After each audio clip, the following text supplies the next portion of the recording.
Here's the big challenge of life. You can have more than you've got because you can become more than you are. That's the challenge. And of course the other side of the coin reads, unless you change how you are, you'll always have what you got. I have found in my experience that income does not far exceed personal development. Now sometimes income takes a lucky jump, but sure enough, unless you grow out where it is, it'll usually come back where you are. Life has strange ways. If somebody hands you $1 million, best you become a millionaire quickly, so you get to keep the money. Otherwise, sure enough, it'll disappear. Somebody once said, if you took all the money in the world, divided it up equally among everybody, it would soon all be back in the same pockets. Incredible. Success is something you attract, not something you pursue. Success is looking for a good place to stay. So instead of going after it, you work on yourself. Personal development. See, the major question to ask on the job is not what are you getting. The major question to ask on the job is what are you becoming? See, the big question is not what am I getting paid here. The big question is what am I becoming here? Because true happiness is not contained in what you get. Happiness is contained in what you become. So that's our major subject for tonight, personal development. Of all the assignments Mr. Schoaf gave me at age 25, this was probably the most difficult. In fact, I'm still working on this one. I think it's an unending challenge to see what you can become.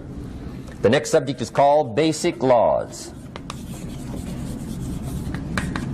And it's good to study the basics. And I call these basics primarily because they come from the Bible. Now, I'm not a theologian or a minister, and that'll be apparent. But Mr. Schoaf taught me that the Bible was a good textbook for ideas and stories and success equations, how to live the better life. I found out that was true. He also taught me that the Bible is as practical as it is spiritual, and I found out that's true. If you look at your bank account and your income and you're not happy, there are several places in the Bible to check to see what the heck's wrong so you can make the changes. And we're going to cover some of those tonight, called basics. Okay. The next subject is my favorite, setting goals. Mr. Schoaf taught me how to set goals. What a favor that was. One morning at breakfast, shortly after I met him, he said, Jim, let me see your current list of goals and let's go over them and talk about them. He said, maybe that's the best way I can help you get a better direction started. And I said, I don't have a list. He said, well, is it out in the car or home somewhere? I said, no, sir. I don't have a list anywhere. He said, well, young man, that's where we got to start. He said, I can tell you right now, if you don't have a list of your goals with you, he said, I can guess your bank balance within a few $100s. Which he did. And that got my attention. I said, you mean my bank balance would change if I had a list of goals? He said, drastically. That day I became a willing student how to set goals. And sure enough, learning how to set goals changed my life. And I often wondered why no one had ever taught me how to set goals up until age 25. I went to high school, but if they offered it, I missed it. I went to college for a year, never heard it. I worked for Sears. Really. And to my knowledge, Sears never taught it. Right? How to set goals. So here I am, age 25, married, my family's starting, I've been to college, I'm working, and I still don't know how to set goals. But fortunately, when I was 25, I met the man who taught me how, and it revolutionized my whole life. Economically, socially, personally, it's incredible. So I want to share with you tonight what Mr. Schoaf shared with me, how to set goals. It can be a life changer. Okay. The next subject is the negative part of the seminar. Life is part negative, so we got to talk about the negative. And this subject is called diseases of attitude. Diseases of attitude. There's a lot of things that can wreck your chances to do well. We live in a rather dangerous world, so you got to be not only wise, you got to be careful. Now, attitude diseases are just as bad as physical diseases, right? High blood pressure, heart trouble. I mean, a lot of things will ace your chances to do well. So you've got to be careful. And attitude diseases are deadly. I mean, they'll destroy all the good things you start. Okay? So we'll go through those attitude diseases, how to spot them, how to look for them, what they are, and the cure. And I'm a pro on these because I've had them all, so I can give you excellent advice on these. Now, the last subject we're going to consider tonight is called the day that turns your life around. The day that turns your life around. And under this subject, we're going to talk about the emotions that can change your life. Human beings are emotional creatures, and emotions are powerful for life change. Now, of course, emotions are so powerful they can go either way on you. Emotions can either build or destroy. So you really have to employ emotions properly. We call civilization the intelligent management of human emotions. If you can intelligently apply your emotions in the right direction, no telling what can happen. Could turn your life around one day would be sufficient. So we'll talk about those. Okay. Now that's a lot to cover in one evening, but we'll keep at it here and see if we can't get it all done. I'd like to have you now jot down the theme of the seminar. Every seminar should have a theme, I guess. We've got one. It's on some of our literature if you happen to notice it, but if you didn't, for your notes, here it is. The theme of the seminar goes like this: the major key to your better future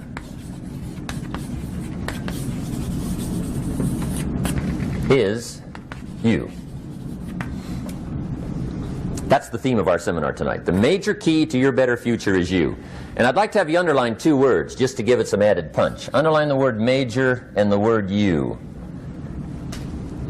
so that it reads, the major key to your better future is you. Now, my first suggestion is transfer this to a card or something where you can put it up, where you can see it every day. Preferably put it up where you can see it at the beginning of the day, before you go off to put the day together. This is a good phrase just to glance at, to keep in mind as you're putting the day together. It's called the silent seminar. If you'll just let this talk to you during the day, I found it to be tremendously helpful. The major key to your better future is you. For a big share of my life now, I didn't have this one quite figured out, among a lot of things I didn't have quite figured out. Many things used to puzzle me back in those early days. I used to wonder why two people could work for the same company, one make twice as much money. Now, see, that used to puzzle me. And maybe they were the same age, graduated from the same school, live in the same community, work for the same company, with the same products and the same services. They've got the same traffic, the same problems, and one makes $1,000 a month, the other one makes $2,000 a month. Now that was my puzzling question. Why would this long list be the same and the money twice as much? I asked, what's the difference between $1,000 a month and $2,000 a month? And I don't mean $1,000 a month, right? I could figure that out. But what makes the difference? Why would one person do twice as well, 3 times as well? Speaking economically. Now, I know there's more than one way to do well. I understand that. But in this little narrow area called compensation, what's the difference? Well, back then, with my faulty thinking, I'm trying to reason it out. I thought, well, maybe time makes some of the difference, right? Some people do better because they have more time. I used to say, Harold ought to be able to do well. He's got a lot of time. If I had all of Harold's time, I could do well. Now, that's got to be dumb, right? Number one, you can't get somebody else's time. A guy says to me one time, he says, you know, if I had some extra time, I could make some extra money. I said, then forget it. There isn't any extra time. Hey, when the clock strikes 12 midnight, that about wraps it up, right? I mean, you can look around the gongs there for a little more, but it's over. You say to the guy, what are you doing? He says, I'm looking for extra time. See, they'll come and take you away, right? There isn't any more time. Now, if you can't get more time, which you can't, what could you get more of that would make a difference in economic results? And here's the key word. Make it a part of your notes. We're going to consider it tonight. The word is value. And I have a little phrase for your notes. Value makes the difference in results. Value makes the difference. You can't get more time, but you can create more value. Now here's the first lesson of economics. Everybody should learn it from the time they're old enough to understand what a dollar means. How to earn one, how to get one, how to keep one, what to do with it. First lesson of economics. We primarily get paid for value. That's lesson one. Bringing value to the marketplace, that's how you get paid. You don't get paid for the time. I know it takes time to bring value to the marketplace, but you get paid for the value, not the time. Now, since that's true, here's one of the key questions of the evening. Is it possible to become twice as valuable at the marketplace and make twice as much money in the same time? Could you become 3 times as valuable? Make 3 times as much money in the same time? Is that possible? The answer is yes, if. And it's always if, right? Life is known as the big if. Harry Truman once said, life is iffy. How true. And here's the big if we're going to consider it tonight. It's possible to do much better at the marketplace if you go to work primarily on yourself. And that's the theme of our seminar tonight. Learning to work primarily on yourself. People have asked me for the last 24 years, how do you develop an above-average income? And the answer is, become an above-average person. Develop an above-average handshake. Some people want to be successful, they don't even work on their handshake. As easy as that would be to start on. They let it slide, they don't understand. Develop an above-average smile. Develop an above-average excitement. Develop an above-average interest in other people. Develop an above-average intensity to win. See, that'll change everything. Probably one of the most frustrating experiences in life is looking for an above-average job with above-average pay without becoming an above-average person. It's called frustration.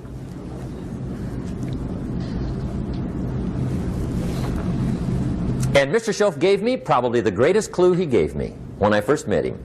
He said, Jim, if you want to be wealthy and happy the rest of your life, just learn this lesson well. He said, learn to work harder on yourself than you do on your job.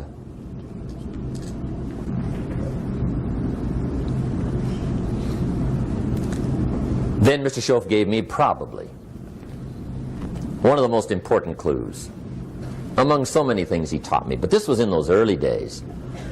Mr. Shoaff was very kind, but he was also very abrupt. And he had these interesting questions to ask. I'm giving him a little rundown one day on how things hadn't worked out for me. He said, Mr. Rhon, I've got the answer for you if you will listen carefully.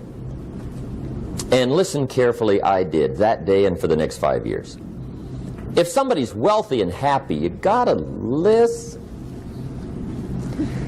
He said, Jim, I've only known you a short time.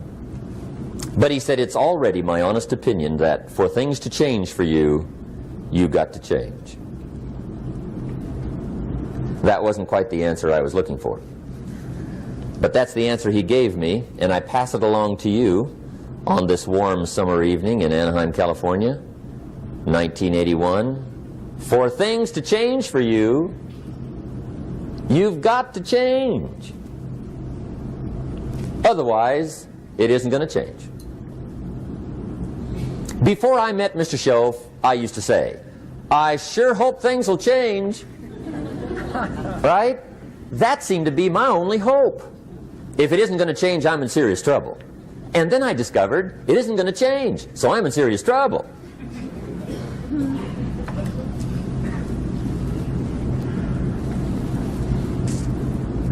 See, I can tell you what the 80s are going to be like. You have dropped into the right place. I did a seminar one time for Standard Oil executives and management in Honolulu. And we're having a conference one day around this big conference table. And one of them said to me, Mr. Rhon, you know some fairly important people halfway around the world. What do you think the 80s are going to be like? I said, gentlemen, I do know the right people. I can tell you. So they all listened very carefully. And I said, gentlemen, based on my wide experience, I can really honestly say to you, in my opinion, in the 80s, it's going to be about like it's always been. Aren't you glad you came? That's inside. I don't pass that around just everywhere. Now, of course, I said that to make a point, but I also said it because it's accurate. It's going to be about like it's always been. It isn't going to change. The tide comes in and then what? It goes out. For 6,500 years that we know of, recorded history, and probably long before that. So it is not going to change. It gets light and then what? It turns dark. 6,500 years. See, it's not likely to change. And we're not to be startled by that. And if the sun goes down, the guy says, what's happened, what's happened? It means he hasn't been here long, I guess, right? It always goes down about this time. The guy says, well, I don't like that arrangement. Well, you got to talk to somebody besides me, right? It gets light, then it turns dark. In rotation, the next season after fall is what? Winter. Pray tell, how often does winter follow fall? Every year regularly for the last 6,500 that we know of. See, it is not going to change. Now, some winters are long, and some are short, and some are hard, and some are easy, but they always come right after falls. It isn't going to change. Sometimes you can figure it out, sometimes there's no way to figure it out. Sometimes it goes well, sometimes it gets in a knot. Sometimes it sails along, sometimes it gets in reverse. See, that's not going to change. The last 6,000 years reads like this: opportunity mixed with difficulty. That's how it reads. It isn't going to change. The man says, well, if it isn't going to change, how will my life ever change? Answer, when you change. And whether I'm talking to high school kids or business executives, my message is always the same. And it goes like this: the only way it gets better for you is when you get better.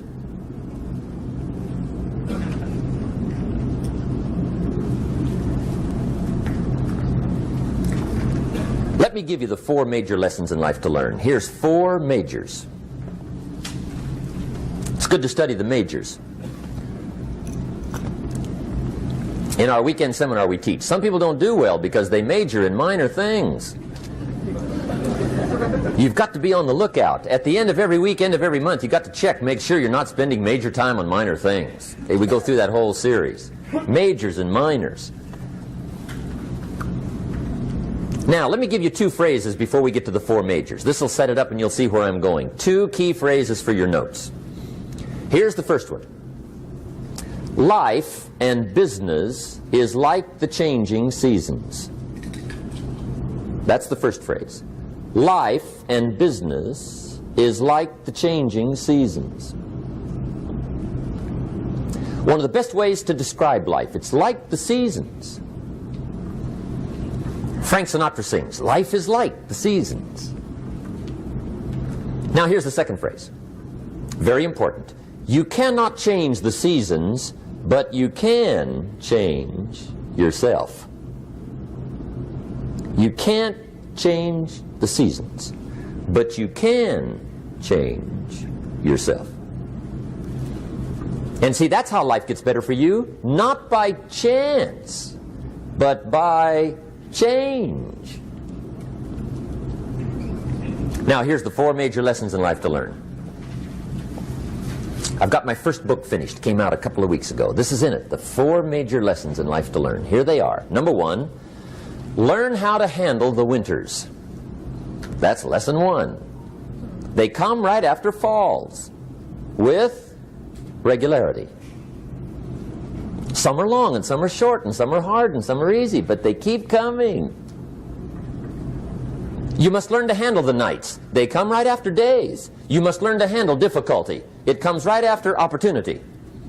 You must learn to handle recessions. They always follow progressions. For the last 6,000. See, it isn't going to change. The lesson you must learn is how to handle it. And there's all kinds of winters, right? The winter when you can't figure it out. The winter when it all goes smash. The winter when it turns belly up. The winter when it won't work, when you've run out of money and you've got a broken heart. See, those are winter times. There's all kinds. Economic winters, social winters, personal winters. When your heart is smashed in 1,000 pieces and the nights are unusually long, your prayers seem to go no higher than your head. It's wintertime. Barbara Streisand sings, "It used to be so natural to talk about forever, but used to be's don't count anymore. They just lay on the floor till we sweep them away. You don't sing me love songs, and you don't say you need me, and you don't bring me flowers anymore." A song of winter. But see, the disappointments come. Those are normal. That's part of life. But the question is, how do you handle it? How do you handle the coming winters and the disappointments and the downtimes? Well, you can't get rid of January by tearing it off the calendar. But here's what you can do. You can get stronger, you can get wiser, and you can get better. The winters won't change, but you can. And that's how life changes for you. See, before I understood, when it was winter, I used to wish it was summer. I didn't understand. When it was hard, I used to wish it was easy. I didn't know. And then Mr. Schoaf gave me a part of his very unique philosophy when he said, "Don't wish it was easier, wish you were better." See, that triggered my whole life change. Don't wish for less problems, wish for more skills. Don't wish for less challenge, wish for more wisdom. That's the key. So that's lesson one, learn how to handle the winters. Here's lesson two, learn how to take advantage of the spring. That's the second one. Spring is called opportunity. And spring follows winter. What a great place for it. If you were going to put it somewhere, that'd be the place to put it, right after winter. And pray tell, how often does spring follow winter? Every year with regularity, 6,000. You can almost count on it. See, opportunity always comes. Days follow nights. Isn't that terrific? Opportunity follows difficulty. But here's what you must learn to do. Underline these two words in that key phrase. Take advantage. Underline those two. You must learn to take advantage of the spring. See, just because spring rolls around is no sign you're going to look good come fall. You got to do something with it. In fact, you have to get good at one of two things in life. Planting in the spring or begging in the fall. Or get somebody to do it for you. See, those are about the only alternatives. Now here's what else you must do. Take advantage of the springs quickly, because there's only a few. Just a handful of springs have been handed to each of us. They don't come forever. Life is fairly brief. So you got to read every book you can get your hands on what to do with your springs while they're here. And take advantage, they soon run out. The Beatles wrote, "Life is so short." And for John Lennon, it was extra short. But life is brief. Elton John sings, "She lived her life like a candle in the wind." It's brief. So whatever you're going to do with your life, you got to get at it. Don't just let the springs pass. Here's the third major lesson in life to learn. Learn how to protect your crops all summer. You got to take care of what you start. Sure enough, as soon as you've planted your garden in the spring, the busy bugs and the noxious weeds are out to take it. And here's the next bit of truth. They will take it unless you prevent it. And that's the third major skill to learn. You've got to learn to prevent the intruder from taking all the good you start. It's one of the challenges.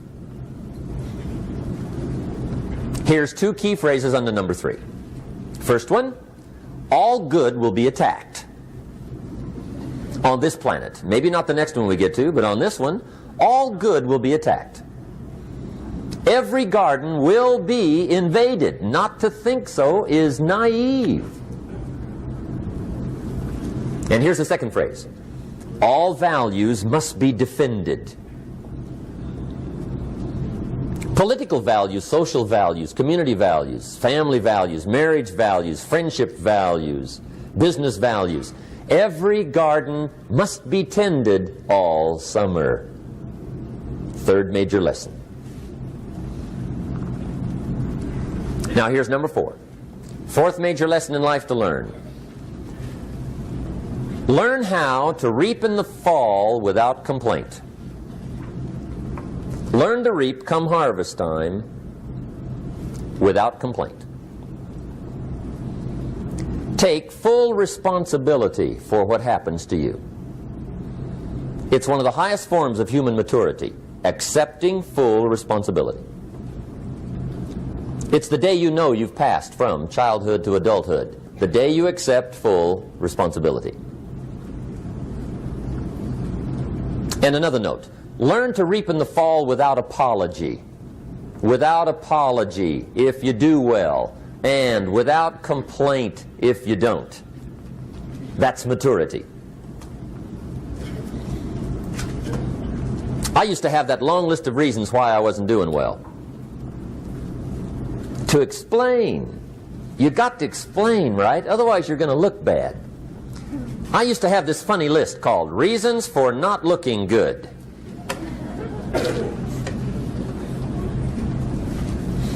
I used to blame the government.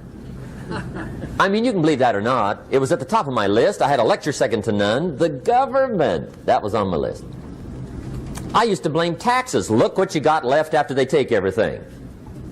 And they expect you to do well. That was on my list there. Prices, that one's easy, right? You walk into the supermarket with $20, come out with a little half bag. So I had that on my list. I used to blame the weather. I blamed the traffic. I used to blame my car. I blamed the manufacturers. I used to blame the company. I blamed company policy. I used to blame the training program. I blame my negative relatives. They were always putting me down. I blame my cynical neighbors. They're just selfish, looking out for themselves. Won't loan you money? They were on my list.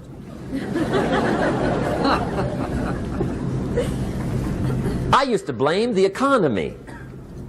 I blamed the community. That's a pretty good list for not doing well, isn't it? I thought it was good.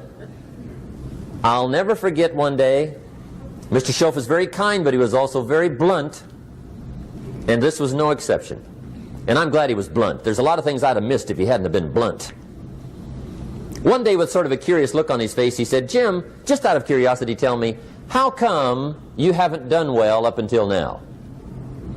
Excellent question. I thought, well, so I won't look too bad, I'll go through my list. And this list I just gave you, I put that on him.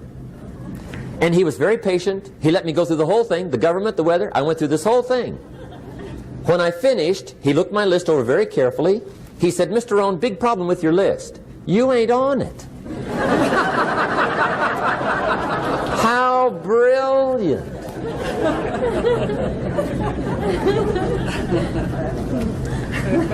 When I went to work for him a few months later, I learned very quickly to tear up my list, reasons for not doing well, and I threw it away. And I got me a fresh piece of paper. And I put one word on it. Me. There's a Black Heritage spiritual that says, "It's not my mother nor my father, nor my brother nor my sister, but it's me, O Lord, standing in the need of prayer." See, I used to blame everything outside. And then let me give you a little philosophy that helped turn my life around. For your notes, here it is. It's not what happens that determines the quality or the quantity of your life. It's not what happens. And the reason is because what happens happens to about everybody. No different. The sun went down on all of us last night. A common event, a happening. And I found out that the same things can happen to two different people. One gets rich and one stays poor. Why is that? It's because it's not what happens, but rather it's what you do that changes everything. So that's a key phrase. It's not what happens, it's what you do.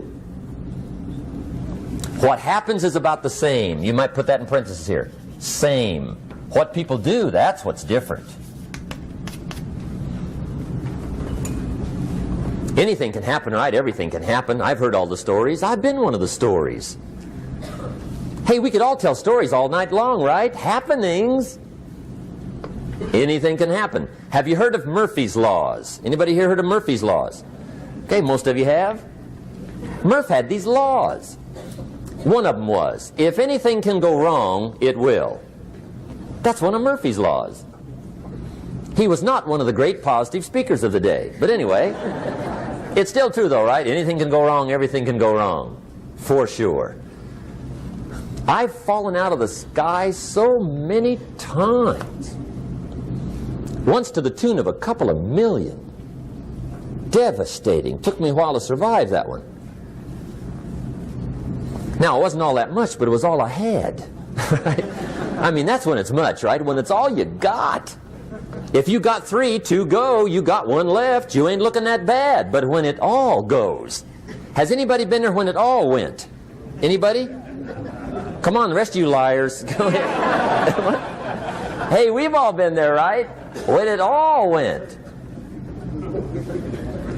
Of course, it used to be a long time ago, right? When you ran out of money, got to 0, you were all through. Heck, now you can whistle right on by 0, right? I mean, they will bury you. That's what they will do.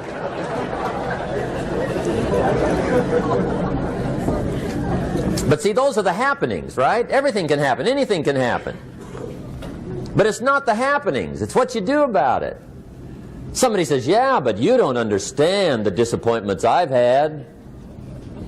Come on. Everybody's had their share.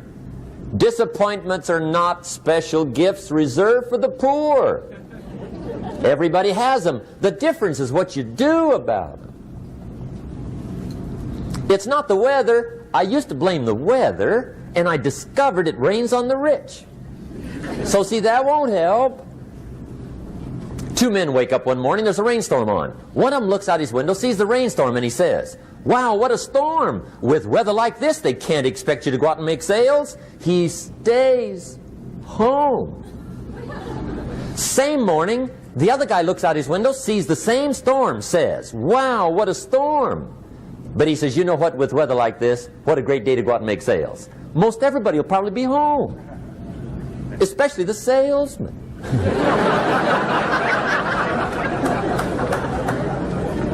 See, that's the difference in how your life works out. It's not what happens, it's what you do. So here's one of the key questions of the evening. Starting tomorrow, what are you going to do that'll make a change in your life's direction? Good question. What are you going to do starting tomorrow that'll make a difference? Now see, if you don't do something starting tomorrow that'll make a difference, guess what? It's gonna be the same. And see, that way you can guess what the next 5 years are going to be like. Look at the last 5. Because the next 5 are going to be like the last 5 unless you, major key, tomorrow, change it all. Or change a little, or change something, or don't change. It's choice time. You can do whatever you want. But it's nice to know any day you wish you can change your whole life. What can you do starting tomorrow that'll make a difference? Good question. What can you do with economic chaos, massive disappointment? What can you do with a broken heart? What can you do when it won't work? Good question. So if I had a word with you tonight, one-on-one, just you and me. I think my personal advice to you would be, this year, 1981, reach down inside of you and come up with some more of those remarkable human gifts.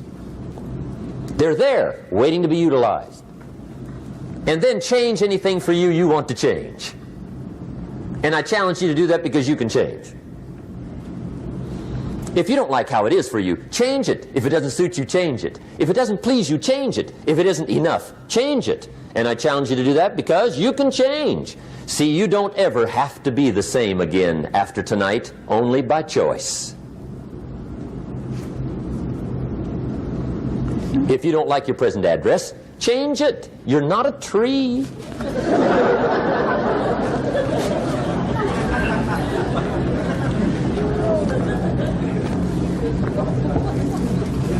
Now, let me give you 3 steps to personal development. Let's get down to the nitty-gritty.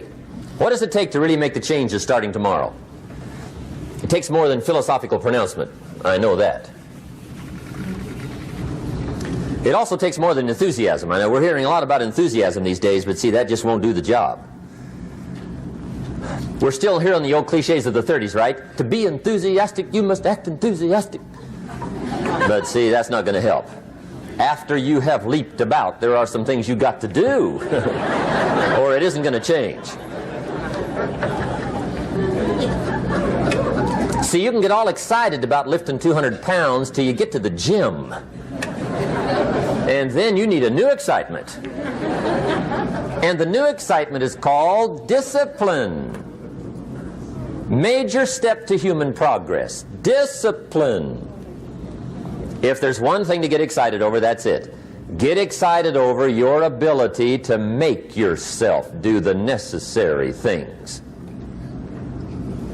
What could you make yourself do starting tomorrow that would change it all? No! Tell him. Now, see, that's exciting. On any given day, you can massively change the direction of your life. Murder is a clear example that any one person on any given day can forever alter the course of their life. It just happens to be a negative act. But just as sure as you can commit a negative act, you can also commit a positive act and forever alter your life, whenever you wish. Now that's exciting. And whatever that act might be that changes your life. The guy finally takes a shotgun to his car and blows out every window, destroys every tire, puts 100 rounds in this shabby old thing. And he says, I have driven this embarrassing thing for the last time.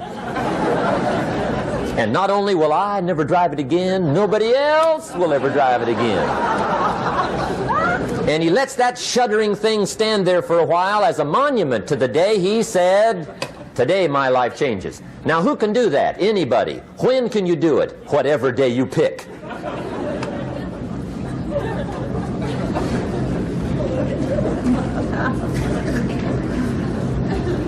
Now here's the key to discipline.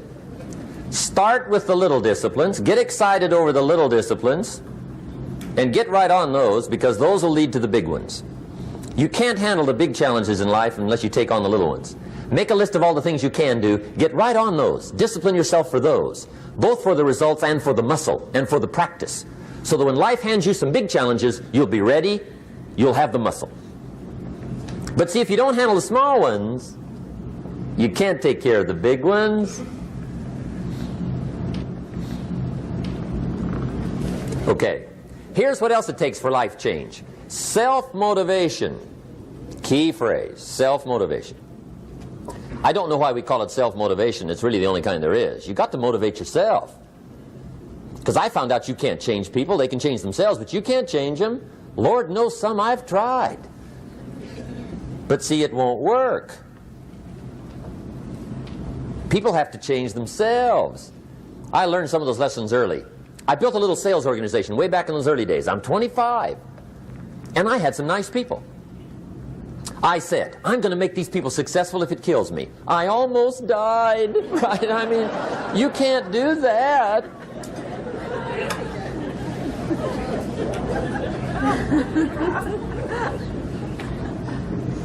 See, I've discovered this. Good people are not trained, they're found.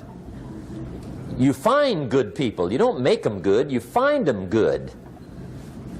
Training really is for the purpose of finding good people. You don't need much instruction for a good person. Too much training probably means you got the wrong people.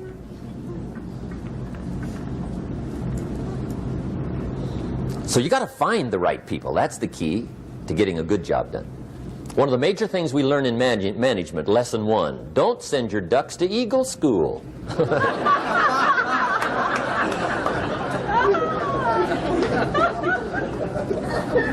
Because it won't help. I mean, I'm telling you, it won't help, no matter how good your school is. And the little eagle badge and little eagle hat, I'm telling you, it won't help. It won't help. You can tell whether your school's done any good, right, is when it's over, right? The duck goes for his first rabbit and makes him a friend. You say, no, no, no. Anyway, so it takes self-motivation to really alter your life. And you don't want to give self-motivation away to somebody else and make it somebody else motivating you. The guy says, boy, if somebody just come by and turn me on. What if they don't show up, right? See, you got to have a better plan for your life. Okay. Now, if you're excited and you're ready to change, let me give you 3 steps to start life change that can change your life, your personality, your lifestyle, everything can change. Here's the steps. Number 1, find out how things work. The first key to doing better is find out. To change your life, really, you need ideas. There isn't anything an idea can't change. And Schoff taught me the major problem is lack of an idea, not a problem. At first I didn't have any money. I said to Mr. Schoff, I don't have any money. He said, that's not a problem. Now see, up until then I always thought it was. Right? I was confused. He said, no, no, the problem is lack of an idea on how to create money and wealth. It isn't lack of money, it's lack of ideas. So if you get the ideas, see, you can change anything. Now to get ideas, you need a constant study of finding out. Now, Schoff also said, when you find out something that works, put the information in your journal. Don't use your head for a filing cabinet. Put it in your journal so that you can do the next best thing. Repetition, repetition, repetition. Go over it. And if you repeat it, go over it, sure enough, someday, some mysterious day, the idea takes root, starts to grow, and shows up in your bank account, and your dress, and your personality, and your lifestyle. But capture the ideas in your journal. Find out how things work. Schoff gave me this word for my life change. He said, study. Great word. If you wish to be successful, study success. If you wish to be happy, study happiness. If you wish to be wealthy, study wealth. Don't leave it to chance.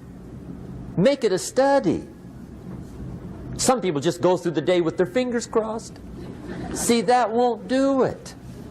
You've got to study the things that can change your economic, social, spiritual, personal life. Now, here's a qualifying phrase. And we'll have several of these qualifying phrases throughout the seminar. Here's the first one. You may not be able to do all you find out. I understand that. You may not be able to do all you find out, but you should find out all you can do.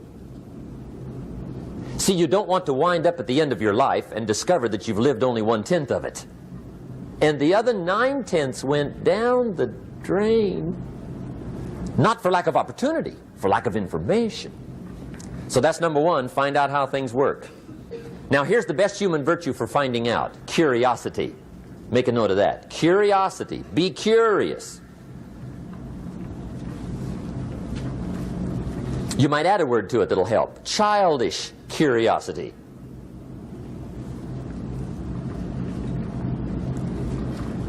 What will kids do if they want to know something bad enough? Bug you. That's the phrase. They can ask 1,000 questions. You think they're through? They got another 1,000. They'll drive you to the brink. It's a virtue. when you got to know. Be like a child. In fact, Jesus, the master teacher, said, unless you can become like little children, you might as well forget it. You don't have a prayer. Excellent advice. You got to be like children. 4 ways, in my opinion, to be like a child. Number 1 is curiosity, and number 2 is excitement. Get excited like a child over your ability to make yourself do anything for change. 3rd is faith. Have faith like a child. Adults are too skeptical. And 4th is trust. Trust is a childish virtue, but the rewards are incredible. So be like a child. Now, if you're curious, let me give you 3 ways to find out how to change anything. Any life direction, any dimension. Here's 3 ways to find out how to change anything. Number 1 is to read. Become a good reader. All of the successful people I know and work with around the world, they're all good readers. Curiosity drives them to read. They got to know. They just read.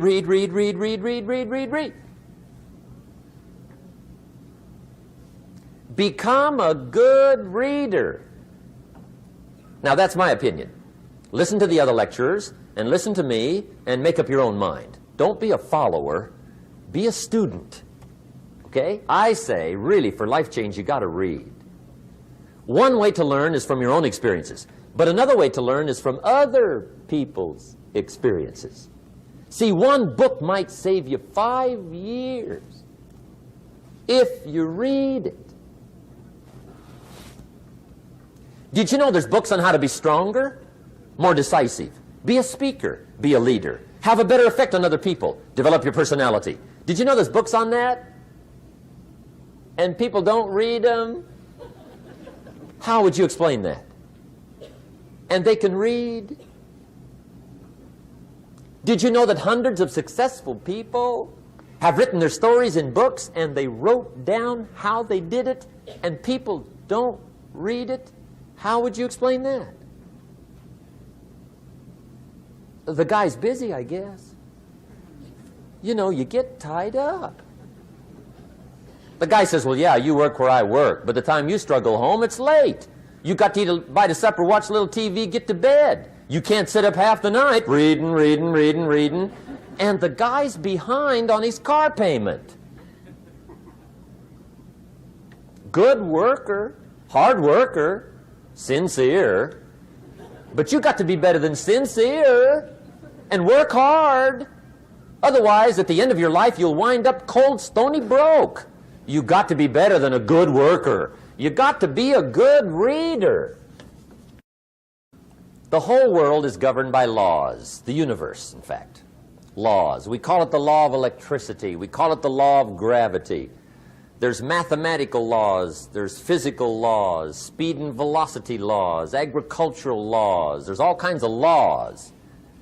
Now that we find ourselves on the spinning planet, you just have to learn what I call the setup. Learn the setup. Life's setup. Now, we didn't set it up, but we're here, so you got to learn it. And we should learn the setup for 2 basic reasons. Number 1, to keep from getting hurt. It's one of the major reasons for learning, so you won't get hurt. See, economically, socially, personally, you can get hurt just not knowing. Ignorance is not bliss. Ignorance is poverty. Ignorance is tragedy. You got to know, or you're going to get hurt. It's good to know not to walk out the 10-story window. That's excellent information. Now, what if a guy didn't know and he walks out? Now he's dead at the bottom. Somebody says, well, the poor guy didn't know. You got to know, or you're going to get hurt. Okay. Now, here's a parenthesis. You don't have to like the setup. I don't ask you to like how it is. That's not what's important. But it is important to learn how it is. Okay? So you don't have to like it, but you should learn it. That's what I tell the kids, right? Make sure you get the information. What you think about it, that's up to you. What you're going to do with it, that'll soon be up to you. But make sure you get it. See, there's nothing worse than being stupid. Nothing. I mean, being broke is bad, but being stupid is awful. And what's really bad is being broken stupid, right? That's about the end of the world. I mean, there isn't anything much worse than that. Unless you're sick. Sick, broken, stupid. I mean, that is it, right? There's nowhere else to go. So make sure you get the information. It's key. You don't have to like it, but learn it. If this big monstrous thing lifts up in the sky, hangs there for a little while, cuts loose, comes crashing down, boom, shakes the ground for 5 miles. And then this big monstrous thing lifts back up in the sky, hangs there for a little while, cuts loose again, comes crashing down, boom, shakes the ground for 5 miles. It just keeps doing that, this big monstrous thing, lifting up and then crashing down, boom. Now, you might come along one day and say, that's got to be a stupid arrangement, which is okay. You're entitled to your opinion. But the first thing you should learn to do is get out from under it, right? That's number one. You might have a great moral argument. You might want to shake your finger at the sky, but do it from over there, right, so you don't get smashed. It's called your basic smart. So number one, learn so you won't get hurt. Whether you like it or not, learn. Now here's the second reason for learning, the setup, to benefit. It's called the plus of life. And that's what life is, right? Both minus and plus. The minus is tragedy, heartache, misery, failure, unhappiness. But life is also happiness, prosperity, good feelings. So here's the key. Learn to get on the good side of the way things work.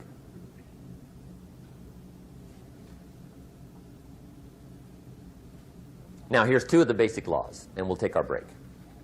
Shof taught me these. They come from the Bible. Now, again, I'm an amateur, okay? When it comes to the Bible, I'm not a pro. So you'll sort of have to take my way of putting it. But here they are. The first one is the law of use. The law of use. And it goes something like this. Whatever you don't use, you lose. Lack of use causes loss.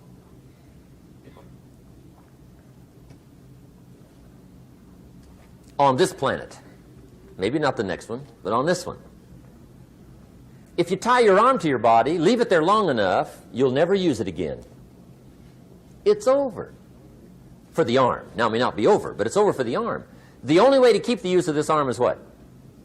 Keep using it. If you quit, you lose automatically. They don't bring it up for a vote. You lose automatically when you quit. Now, the same thing that goes for your arm goes for your brain, mentality. The same thing goes for all the human virtues. Ambition, unused, declines. Strong feelings, unused, diminish. It doesn't grow, it diminishes. Faith, unused, decreases. It's a law. Vitality unused diminishes. Energy unused decreases. The guy says, well, I'm going to save up my energy. You can't do that. That's like trying to save today, put it on the end of the year. See, you can't do that. They'll come take you away.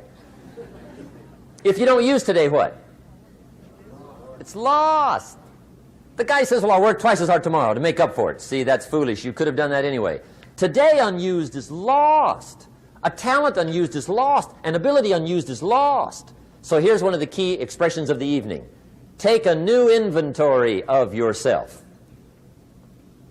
Starting tomorrow, new project. Take a new inventory.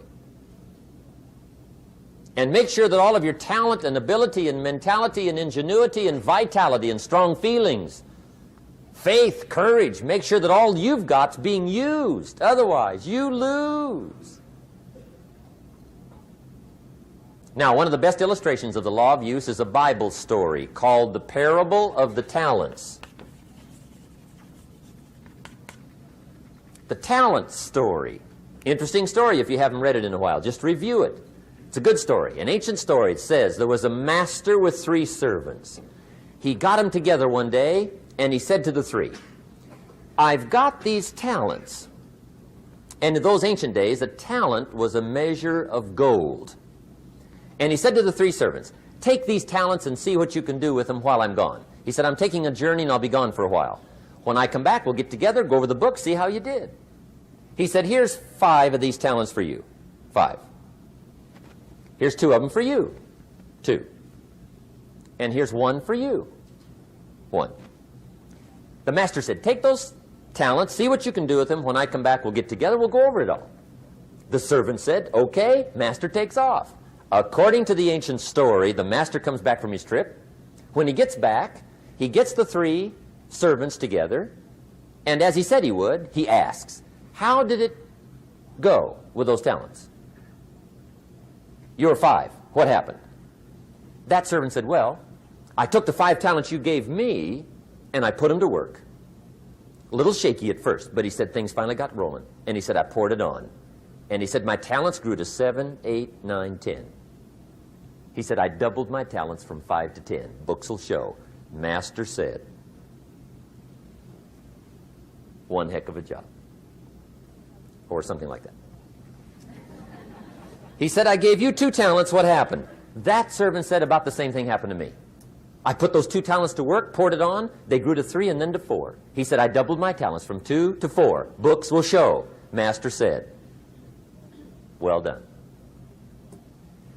He said, I gave you 1 talent. What happened? That servant said, well, I took the talent you gave me, and I carefully wrapped it, and I dug a hole and buried it. And camouflaged it, I suppose, right, so nobody would steal it. And he said, fortunately, nobody got it. And he said, I knew you were going to be here today, so I dug it up. Here it is, safely wrapped. I did not lose it while you were gone. According to the ancient story, the master said, take that talent away from him and give it to the man that's got 10. Now you might say, well, I don't like that arrangement. The poor guy's only got 1 talent. He's already got 10.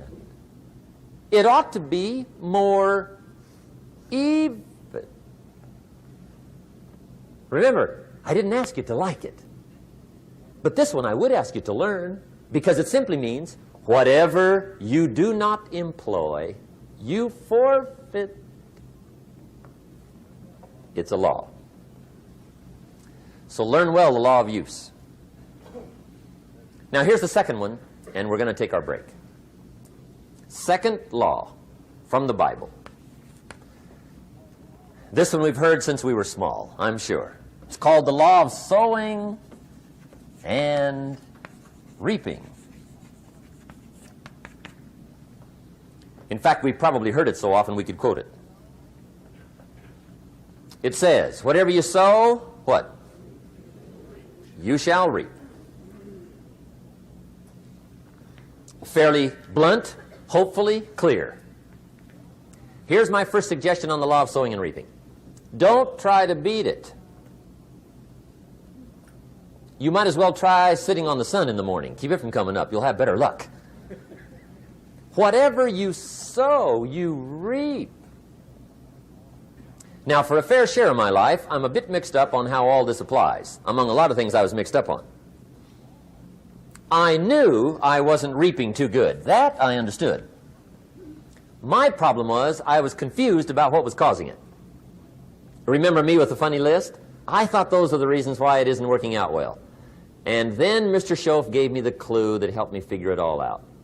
He said, Mr. Rhon, I have another answer for you. There's another way to quote this law that'll show you where the problem is so you can go to work on it right away. All you need to know is where the problem is. Then you can go to work on it. So he quoted me the law another way, and I found out what my problem was. Here's the way you quote the law. Whatever you reap is what you've sown.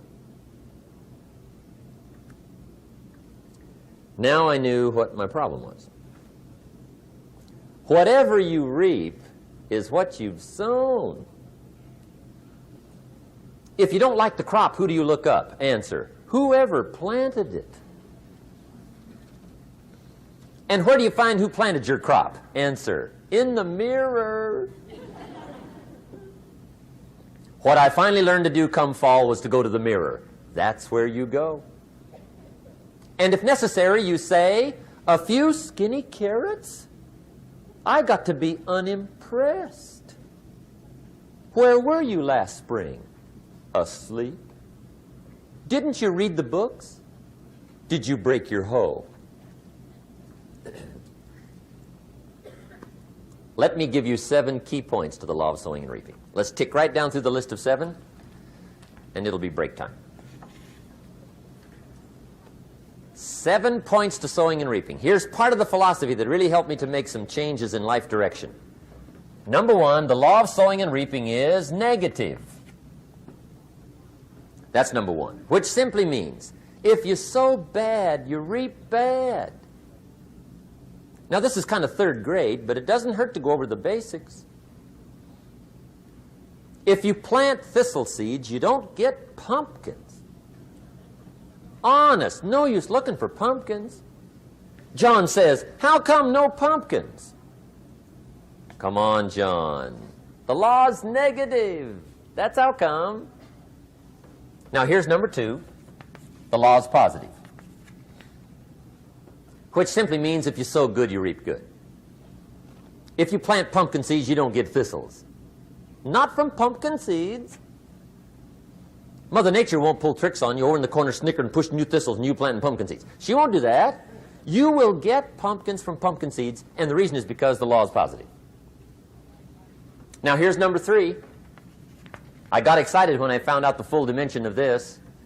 See, you do not reap what you sow, but rather, you always reap much more than what you sow. So the 3rd key word is more. You don't get back what you put out. You get back much more than what you put out. And it works both positive and negative. On the negative side, it said, if you sow to the wind, you reap the whirlwind. So you've got to get ready for that, or you will be naive. See, anybody can, whether you will or not. See, that's the question. And here's a good question to ask. We are all buying somebody's plan. The question is, whose? Who's got you talked into doing what you're doing? Who's got you talked into your present plan? See, 10 years from now, you will surely arrive. The question is, where? But see, anybody, if you want to, can go searching for a good plan, pick it, and start working it. And sure enough, as the time passes, as it surely will 5 years from now, 10 years from now, then you'll be winding up wearing what you want to wear, driving what you want to drive, living where you want to live, become what you want to become. But now's the time to fix the next 10 years. And who can? Anybody. Here's number 6. The 6th key to sowing and reaping. This is leveling with you now, as we promised to do. There's one thing better than the truth, and that's the whole truth. And here's part of the whole truth of the law of sowing and reaping. Number 6 is, you could lose. There are times when you just lose, no matter what you do. It's that kind of planet. You reap what you sow, yes, but... What does that mean, yes, but? Well, the farmer plants his crop in the spring, takes care of it all summer, loves his family, works 10, 12 hours a day, 6, 7 days a week, is an honorable man. Come fall, he's got a beautiful crop, and he deserves every bit of it. But the day before he sends the combines into the field, a hailstorm comes along and beats it all in the ground, which means you lose. Somebody says, well, what did he do wrong? Answer, nothing. It's just that kind of planet. Sometimes it's going to hail on your crop and rain on your parade, so you got to get ready for that or you will be naive. That's just part of the life arrangement. And don't press me why. I was not in on some of the original decisions here, so I don't know how it got set up. But there's just times, sometimes you lose. That's part of life. But now here's number 7. The 7th key to sowing and reaping. And it goes like this. It's just another way to quote the same law. And it goes like this. If you don't sow, that's just another way to quote the law. If you don't sow, what? You don't reap. You don't even have a chance. So if you looked at your game plan tomorrow, you might come to the quick conclusion, I got to get some sowing going. How true. Get you some sowing going. And remember, you've got plenty of time. You've got all the time there is.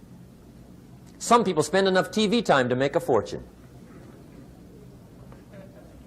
The latest article on television watching in this country, according to the latest article, the average television is on in this country in every household 7 hours a day, called the Big 7. I asked a guy one time what his TV cost. He said about $450. I said, you forgot to look at the price tag. He said, what do you mean? I knew he was a TV watcher. I said, that television costs you, in my opinion, at least $12,000 a year. To watch it, not to own it. Owning it's cheap. Watching it is what's expensive. And I said, hey, $12,000 a year is too much to pay to watch TV. That's too much. Pay a little, but not $12,000. And he's the guy that said, I hope pay TV never comes.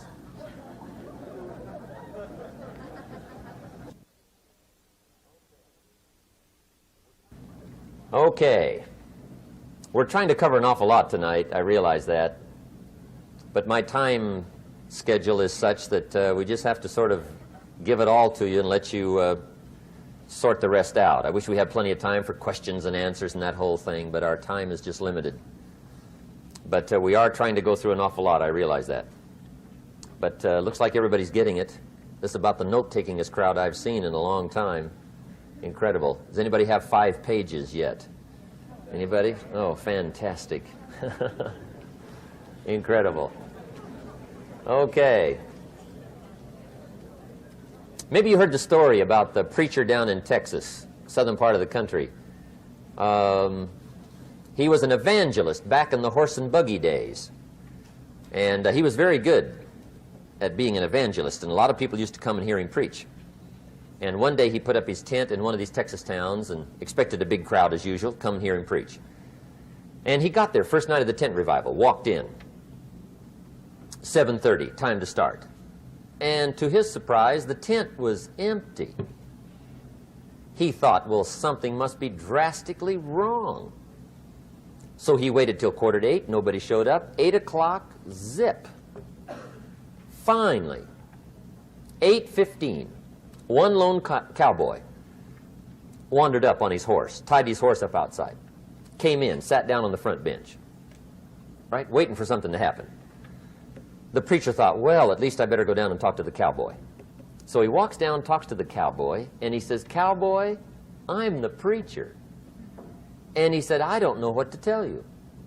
Something's gone wrong. He said, this tent was supposed to be full of people. He said, I'm embarrassed. He said, you're the only one that showed up. And he said, I really don't know what to do. And the cowboy said, well, I'm not a preacher, so I really can't tell you what to do. You know, he said, I'm just a cowboy. But he said, I know this, if I went out to feed my cattle and only one showed up, I'd at least feed it. The preacher thought, hey, the cowboy is right. If you've got a good idea to share, you should share it, if there's 1 or 1,000. So he got kind of inspired by this conversation, and he jumped up on the platform and started to preach, as if the tent was full of people, just exploded. And he went for an hour and 15 minutes, just kept rolling. Finally, he quit. And when he finished, he came down off the platform, talked to the cowboy again. Says, well, cowboy, what did you think of my sermon? And the cowboy said, well, I'm not a preacher, so I really can't tell. You know, he said, I'm just a cowboy. But he said, I know this. If I went out to feed my cattle and only one showed up, I'd feed it, but I wouldn't dump the whole load on it.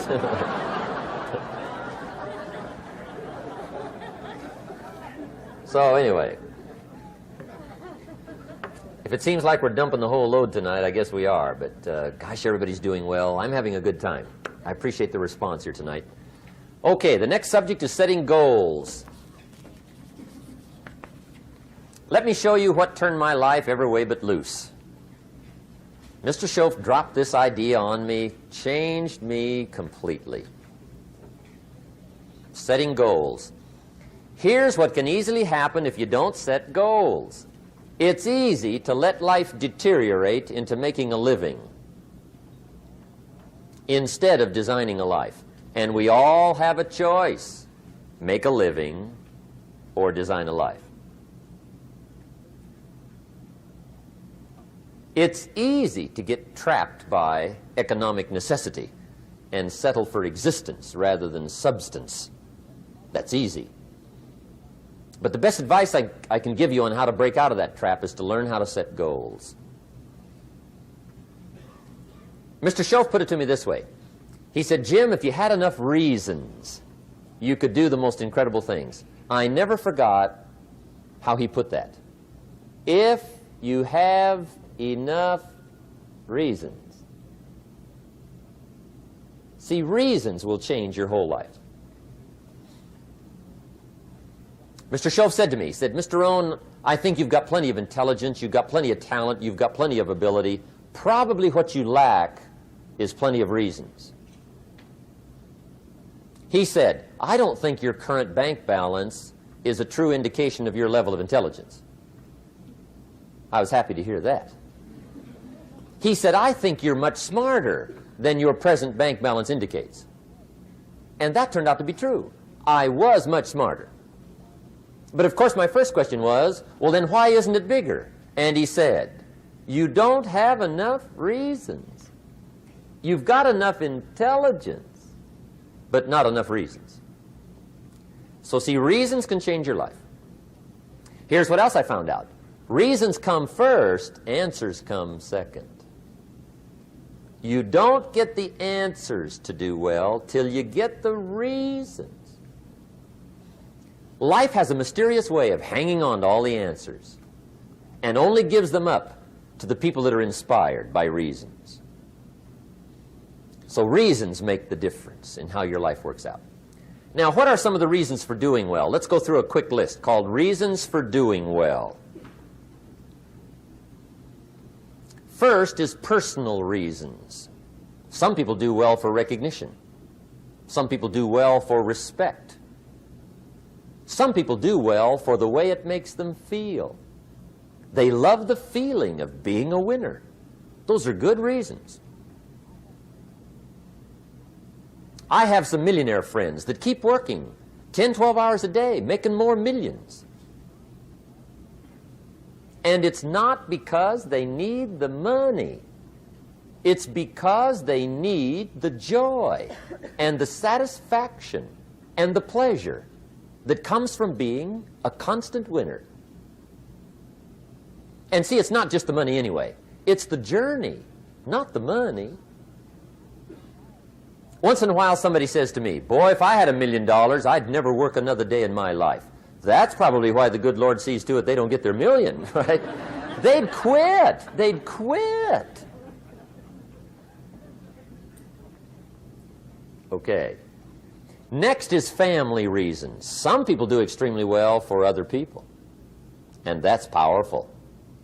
Human beings can greatly affect each other. Sometimes we will do things for somebody else we will not do for ourselves. We're made that way.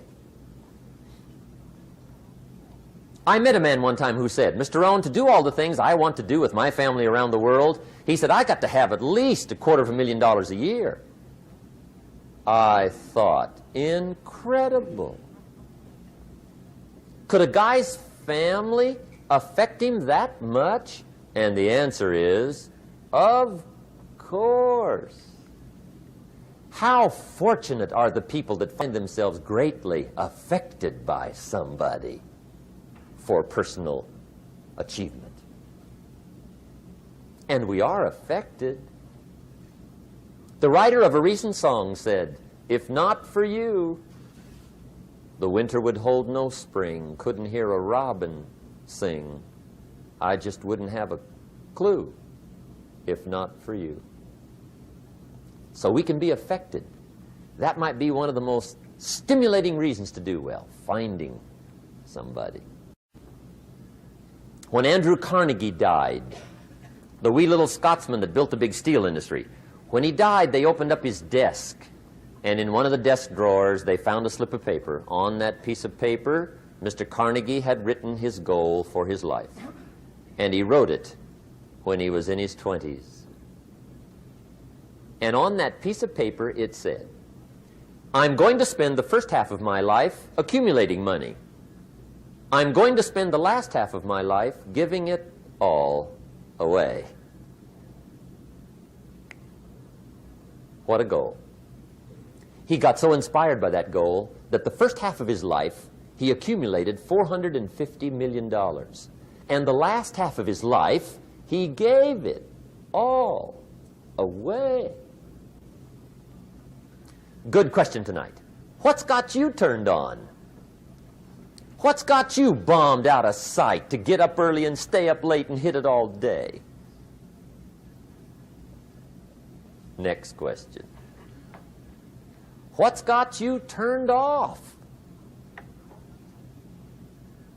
When I found the answers to those two questions, my life exploded into change. I finally found out what had me turned off, and I got that cured. And then I got me a long enough list of reasons to turn me on. And once the lights went on for me, age 25, they've never gone out.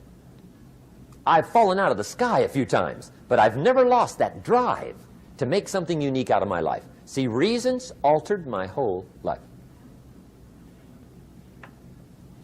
Now, there's another list of reasons called nitty-gritty. Hard little reasons. Sometimes those little reasons are the most powerful reasons that can change your life. Sometimes it doesn't take much. I now carry several $100s in my money clip. It's only a few $100s, but it was one of those reasons turned my life around. Just before I met Mr. Schoaf, I heard a knock at the door. I go to the door, and there's a little girl standing there about this tall selling Girl Scout cookies. And she gave me one of the finest sales presentations I've ever heard. Special deal, several flavors, this whole package of stuff, $2. And with a big smile, she very politely asked me to buy. And I wanted to. Big problem. I'm broke. I don't have $2. And to this day, I can remember the pain and the embarrassment. I'm a father. I'm a husband. I've been to college. I'm working. I'm 25. I don't have $2. And I didn't want to tell her that for some reason. So I did what I thought was next best. I lied to her. I said, "Hey, look, I've already bought lots of Girl Scout cookies. I've still got plenty stacked in the house," which was not true. But it seemed to get me off the hook for the moment. She said, "Well, gosh, that's wonderful. Thank you very much." And she went away.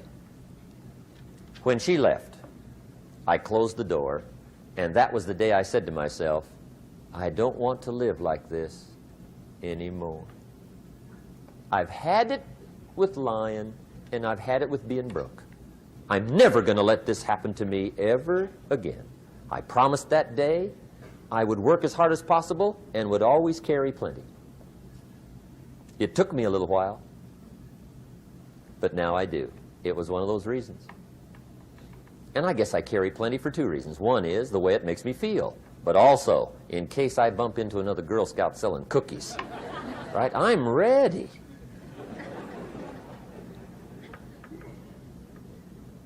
I walked out of the Bank of America one time up in Saratoga, California, where I used to live. Two little girls selling candy right outside the bank. Good place. Some girls' organization they're working for, right? I come walking out of the bank. This first little girl walks up to me. She said, "Mister, would you like to buy some candy?" I said, "I probably would." "What kind is it?" She said, "It's almond roca." I said, "My gosh, that's my favorite." She said, "Wonderful." I said, "How much is it?" She said, "It's just $2. I thought, incredible. I said, "How many boxes of that candy have you got?" She said, 5. And her little friend was standing there. She was selling candy too. I said, "How many boxes have you got?" She said, "I've got 4. I said, "That's 9. I'll take them all." They said, "Really?" I said, "Yeah, it's my favorite. I've got some friends. I'll pass them around." They got so excited, put all this candy together. I reached in my pocket, gave them the $18. When I've got the candy and they've got the money, that first little girl looks up at me. She says, "Mister, you are really something." How about that? Can you imagine only spending $18 and have somebody look at you in the face and say, "You are really something"? Now you know why I carry heavy, right? I'm not going to miss anymore. It was just one of those reasons. Helped to change my life. One of my nitty-gritty reasons was budget finance. Budget finance used to grind my soul. Way back in those early days, I had fallen for one of those consolidation loans, where you take all your little hard-to-pay bills, put them into one big impossible-to-pay bill, right?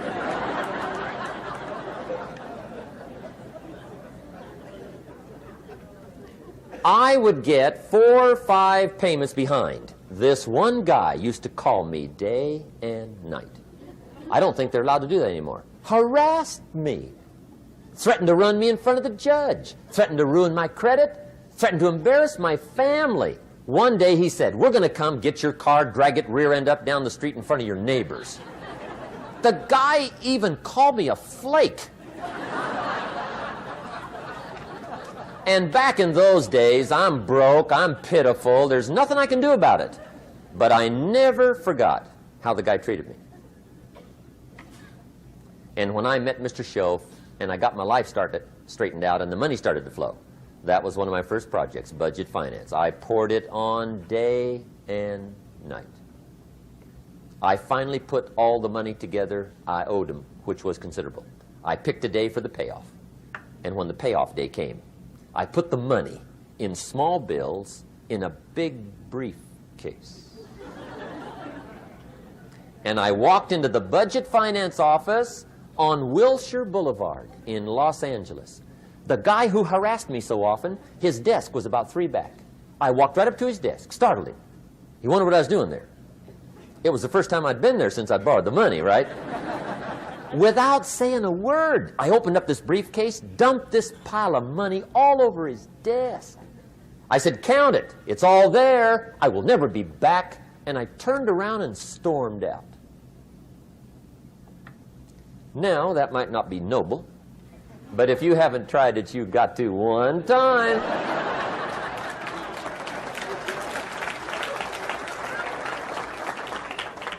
It can be the day that turns your life around. All you need is a reason that turns you on. One of my dear friends, Robert Depew, Bobby used to be a school teacher in Lindsay, olive capital of the world. Bobby taught school several years, got a little weary teaching school. One day decided he wanted to get into sales. So without telling anybody, he just up and quit his job teaching school and jumped into sales.